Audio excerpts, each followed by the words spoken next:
Dragon folk, I wanted to have a pretty serious discussion with you all today. I wanted to talk about the boon and bane of having a digital format of your physical TCG. Let's talk about it.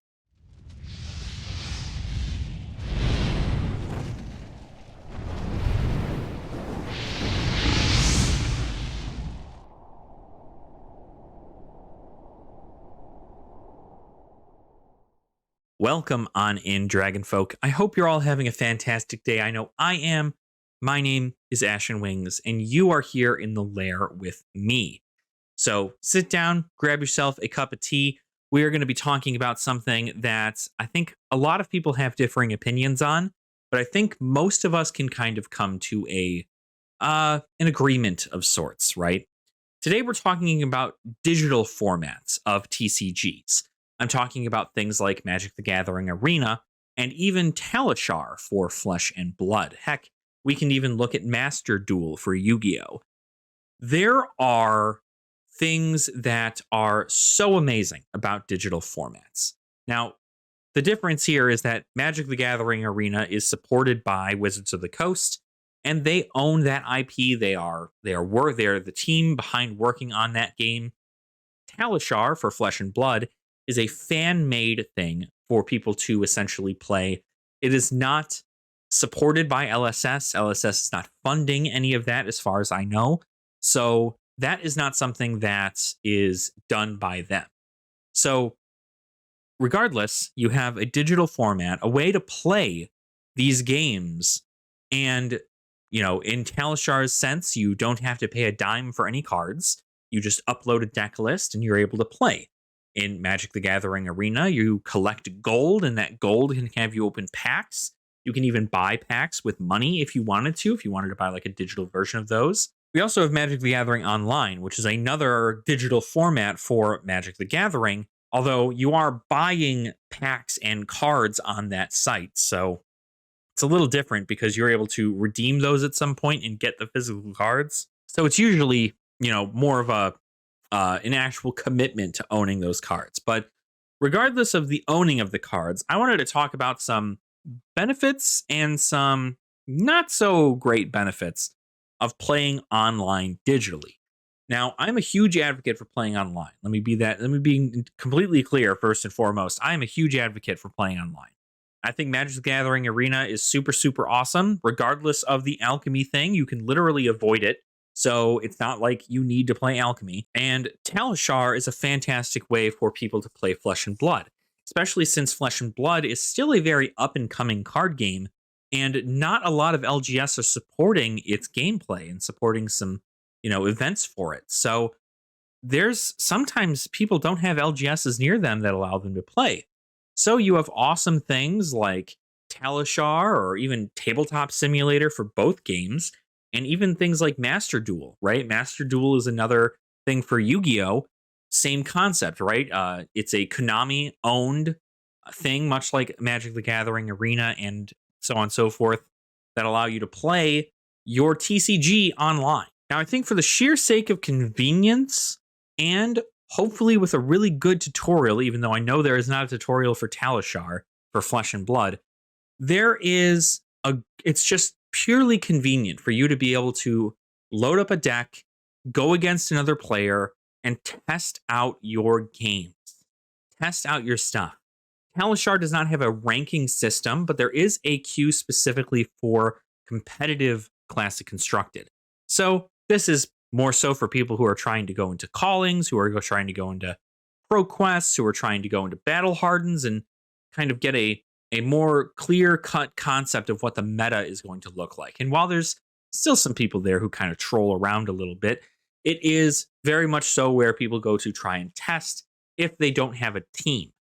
Luckily, if you have a team of people, you're probably meeting up frequently over Discord and playing on Tabletop Simulator if you're not nearby one another, and you can do that. As for Magic the Gathering Arena, you have an awesome ranking system where you essentially can climb the ladder and go against some more top tier decks in whatever ranked ladder you are climbing, such as Explorer or Standard or any of the limited formats.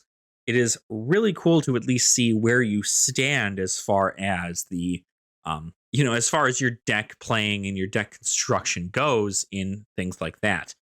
But I think there's a couple things that are not so great about online formats. And I wanted to talk about those because obviously we went over the good things, right? You got a sense of convenience. You have a good idea about being able to test things. And not to mention some of these online events or online, sources, you don't even need to have an actual deck. You can just upload something and essentially play a deck that you found online for free, and it works out all the same. So the downfall of playing on these things is very much so the fact that you, as the player, do not get the experience you would if you were to be playing in person. And I'll go ahead and go over that. We're going to use Flesh and Blood as an example. Flesh and Blood, of course, there are triggers and such, much like with Magic the Gathering and so on and so forth. If you've played a TCG before, you know what a trigger is. You know that when X thing happens, a trigger starts and the trigger needs to be resolved. If it's a May trigger, you can miss it. If it's not a May trigger and you still miss it, then it's missed, right? Like there's certain couple things here and there, rulings and judges, and I won't get into like the deeper meaning of that, but essentially, let's take the infamous card that we all know, which is Findal's Spring Tunic. Findal's Spring Tunic is a perfect example of what it's like to play online versus what it's like to play offline and play in person. And it's amazing how often you run into this. So playing on Talishar.net, you have a Findal Spring Tunic. Findal Spring Tunic has the ability that at the beginning of your turn, you put an energy counter on Findal Spring Tunic, up to 3 energy counters. At any point, then you can remove those 3 energy counters at instant speed when you have priority to then gain a resource. So it will start at 0, go up to 3 counters, you will remove the counters, and then you will gain a resource. That is kind of how the concept works. Playing on Talishar and playing on any of these digital formats that are out right now, as far as for fans go, is that you have a computer working in your favor. At the beginning of every single one of your turns, you will see that Tunic gets ticked up to a counter. And that just automatically happens. That is a thing that just automatically occurs when you are playing the chess piece Findal Spring Tunic in Talishar.net. And of course, this is a amazing thing, right?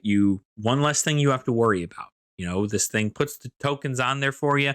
It puts the counters on there. You don't have to worry about putting them on there. And you can just continue to go off and wait for prompts and so on and so forth. But the amount of people who miss that trigger when playing in person is astronomical. I'm one of them.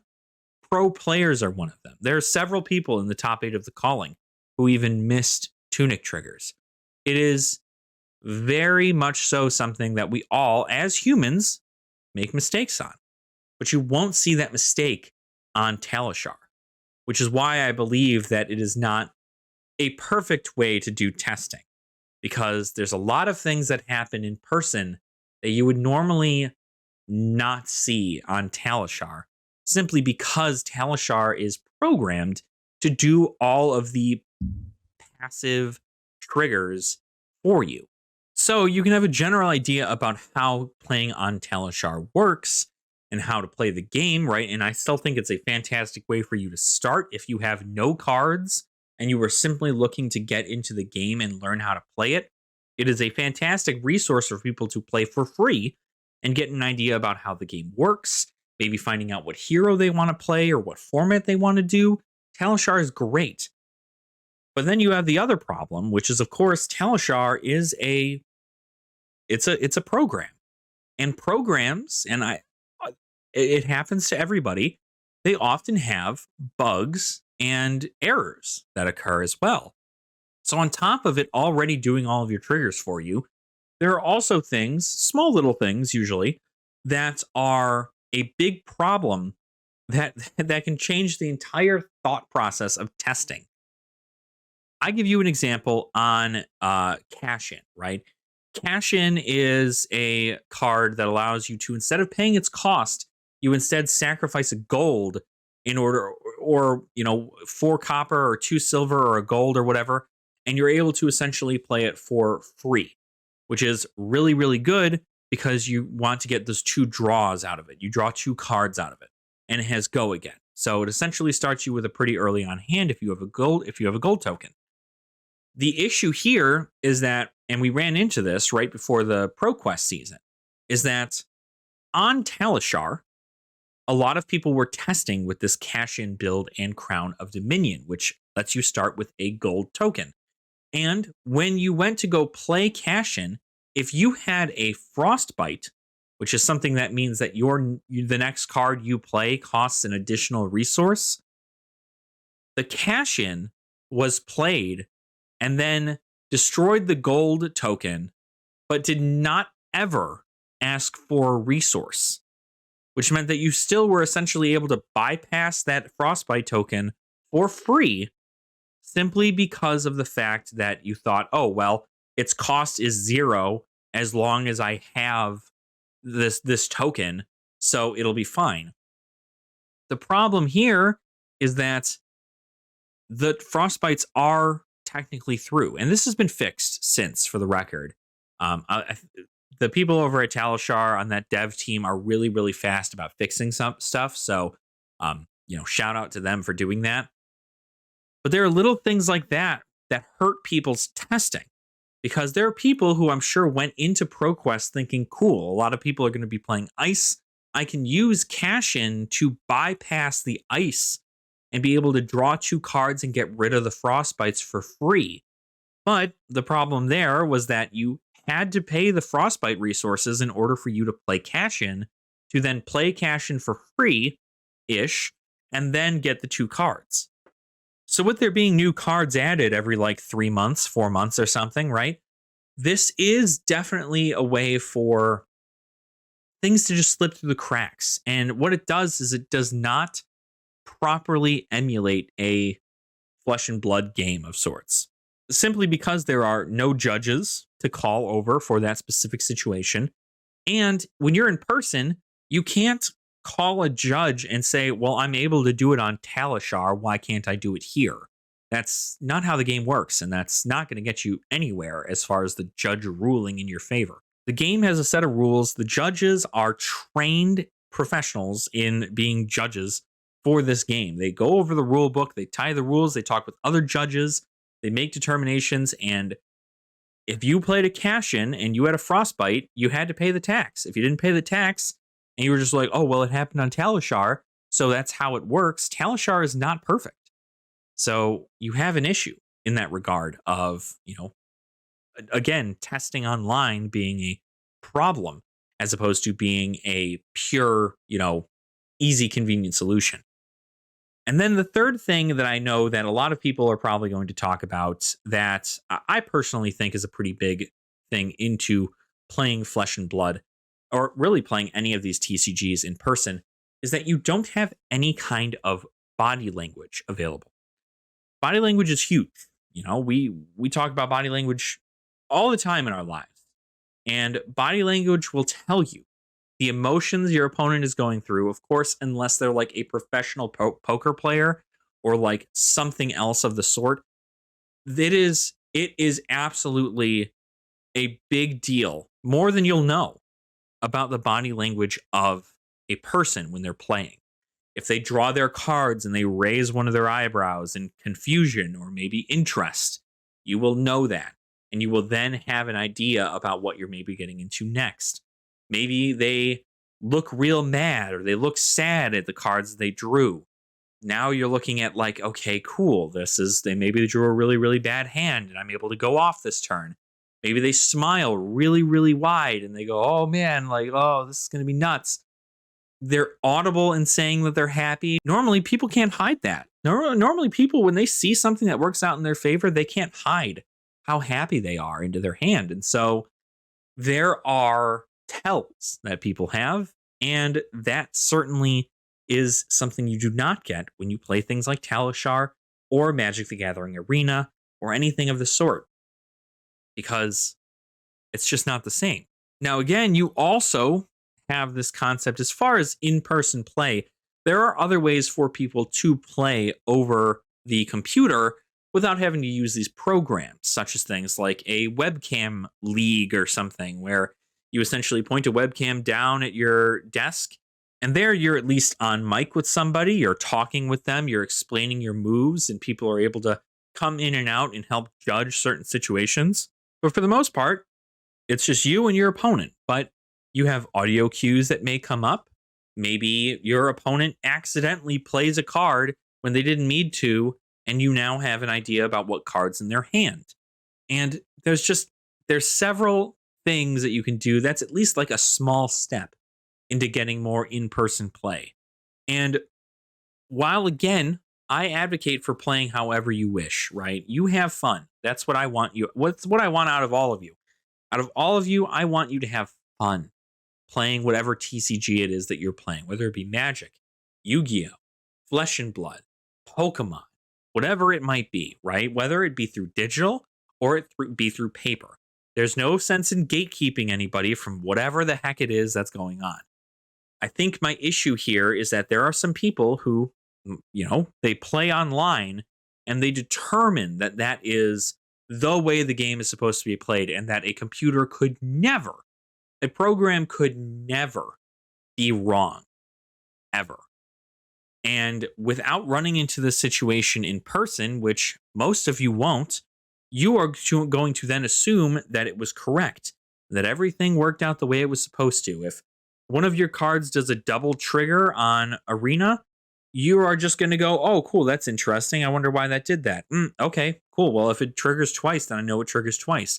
If you do it again in another match, your first thought probably is not, this is a bug. Your first thought is probably, well, okay, cool. Well, that's great. It triggers twice. I had no idea. That's awesome. There are a lot of ways to be very confused on a digital format. Having everything done for you really does hinder your in-person play.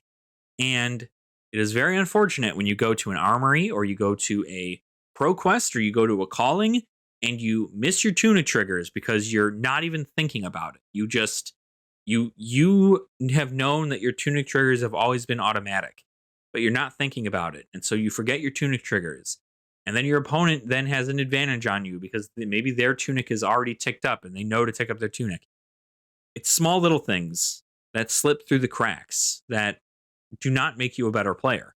It gives you a general idea when you're playing on digital versus playing in paper, but there's a lot of things that change when you essentially take off the training wheels and get into playing in paper. So thank you so much for listening to my rant about this. I advocate for playing however you wish, but just realize that there may be things wrong with your digital platform. And if you believe a card is not working as intended, or you believe that something is very much so wrong with an interaction that you're having with somebody over these platforms, these digital formats, I think that you should report a bug or report something of a sort to the development team to kind of let them look into this situation. And if you're wrong and it wasn't a bug and you just read the card wrong, then that's at least on you, right? You can go back and you can look at that and you can reflect and you can learn from any mistakes that may have happened. But what a lot of people don't know is that there is a reporting bug system for every one of these games.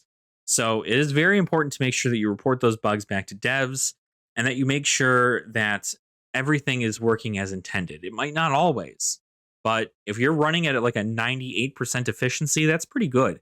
That's pretty good. And eventually people find out real quick what interactions don't work with one another. And then those get reported as bugs, and then those bugs get fixed, and then so on and so forth. So again, thank you so much for listening to my rant. And I really hope you guys enjoyed a discussion like this. I know some people feel very strongly about it, and I just kind of wanted to give my 2 cents on the matter. So let me know in the comments down below what you guys think. Do you guys think that playing on a digital format is more beneficial or more harmful to a player if they're trying to get into a more competitive scene? And while you're down there, make sure to like the video and subscribe to the channel as well if you have not already. And you can also support us over on Patreon as well as a channel membership here for the channel. There's plenty of ways to support the channel in a monetary sense, but it's absolutely not necessary. I do really appreciate it. All the funds I get from this channel go right back into the business to help get me better gear, better, better content, essentially, a way for me to expand my content into other realms, and also gives me the time to peacefully make all of this wonderful content for all of you. So thank you so much for watching. Again, I truly appreciate your support, and I will see you all very soon. Nerd out.